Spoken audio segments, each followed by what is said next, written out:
Do you remember the mayor of Kaipara who tried to ban karakia? Well, he hasn't slowed down his anti-Māori crusade. He tried to shut down my karakia again. You're not to do a karakia, you're here to present regarding co-governance. And now he's creating English-only council documents and plans to create separate versions translated into Te Reo Māori, using AI. A number of us attended the recent meeting in order to challenge the council on these and other issues, and what followed was nothing short of a colonial circus. So our next presenter will be Julian Bachelor, who was to also talk about co-governance. So first, there's the ongoing attempted ban of the council's 25-year tradition of opening and closing with karakia. I wanted to speak about the public feedback to this ban, but my request was denied on the basis of repetition. Instead, I wrote a speech about co-governance. I began by asking if the council had opened with karakia and offered one when I found they hadn't. Amazingly, Jepson tried to stop me again. It would have been better if I didn't even say that it was a karakia. I mean, you didn't want to interrupt Paturiri's karakia. Yeah. Come on. Kia ora te marino. After some back and forth, and with the support of councillors Kaipara Mayor and Aaron Wilson-Collins, I was able to exercise my free speech to offer the council's official short karakia uninterrupted. I went on to talk about co-governance and specifically the anti-co-governance tour, which was coming to Whangarei next month. I spoke about the risk of these meetings coming back to our community and urged the council not to use their platforms to support the tour. Please do not repeat this mistake, Mr. Mayor. This was in reference to Jepson's previous support of Bachelor. When Sport Northland cancelled their venue hire, Jepson went on the platform to denounce their decision, saying it went against free speech, and he said he would help Bachelor to find another venue. Jepson, who literally tried to stop me saying karakia, asked this one question. Do you believe in freedom of speech? I do. Thank you. Any further questions? Yep. Councillor Paniora. Do you believe in freedom from discrimination? Yes. It seems that free speech only matters to the mayor when it suits him. Now, this removing Māori from council documents thing. Back on June 7th, a paragraph quietly appeared on a council briefing which said, "For this annual plan, we will be publishing an English version and a version with more of a focus on Reo Māori." Whatever happened to one man, one annual plan? As far as we know, there are no publicly recorded council conversations about this segregation of Māori and English. In fact, Kaipara Mayor, the Māori councillor, had no idea about the council's direction. It's now clear that just like the karakia ban, this mayor has made another unilateral and undemocratic decision. Cāren Davis, he uri no Ngāpuhi me te Raroa, gave a presentation challenging Jepson's decision. Okay, so iwi have not been included in this discussion before the directive was given. The very people who would be most likely to be reading Te Reo Māori and are most likely to know what the specific needs of their people are. Further to this, the CE discovered that utilising translator services was, quote, prohibitively expensive. Therefore, he tested AI for the translation, then checked for accuracy with his contacts. Please know that our reo is a taonga that we have to work very hard at retaining and reviving every single day. The landscape of AI for language translation for Te Reo Māori is still very much in development, and I am suggesting that you allow that technology and use of it for local government documents to be Māori-led. Pushing back against Cāren, Jepson reiterated that he and his CE have both spoken to iwi, the same thing he told Stuff journalists. There has been consultation both via my chief executive and myself. I've spoken with representatives of Te Roroa and Te Uri Ohau. To get to the bottom of it, I contacted the chairperson of Te Uri Ohau, Reno Skipper, and the general manager of the Te Roroa development group, Snow Tāne. Jepson called Matua Reno, while his conversation with Matua Snow happened on the sidelines of a rugby match. They both support a single English and Māori document, like previous years, and yet Jepson has already uploaded an English-only draft back on June 7th. Matua Reno said his understanding of consultation is that you involve people in the decision-making process from the beginning. Likewise, Matua Snow said that their conversation was definitely not consultation and actually called Jepson's behaviour racist. And I have to agree.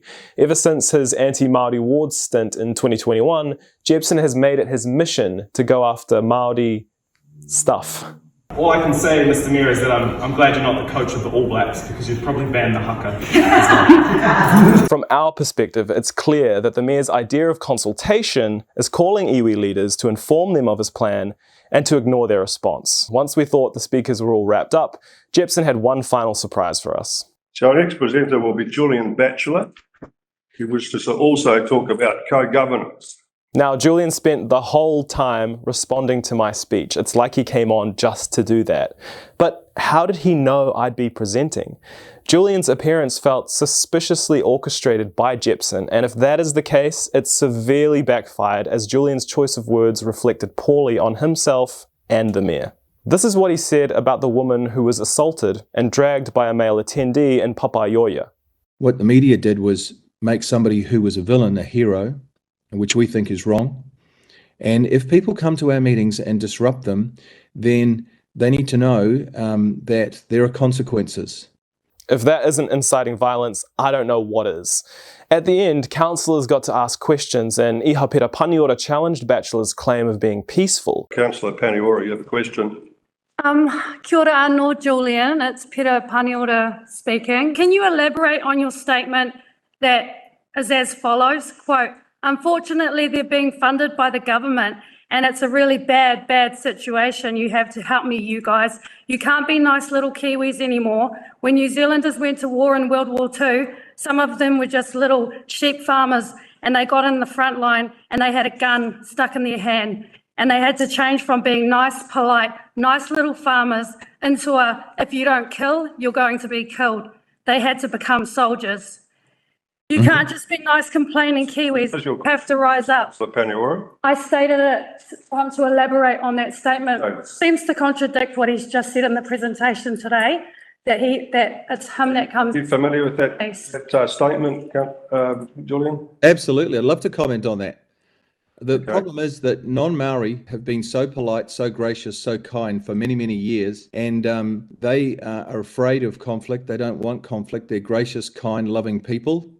And I said to them that if they're going to stop co-governance, they need to get out and they need to become active. They need to change from being nice, polite, gracious, loving, kind people who tolerate a lot of things. And I made the analogy that, there were some farmers in the Second World War who were nice boys, really. Some of them under 20 went to war, some of them in their early 20s. They were lovely sheep farmers and they were nice guys. They were European and Māori, and they went to the war. And when they got to the war front, the generals and the officers who received them said, "You're going to have to now be a soldier because you can't be the nice little sheep farmer that you were, because if you don't fire this gun and you don't join the army and the protocols of the army, you're going to be killed.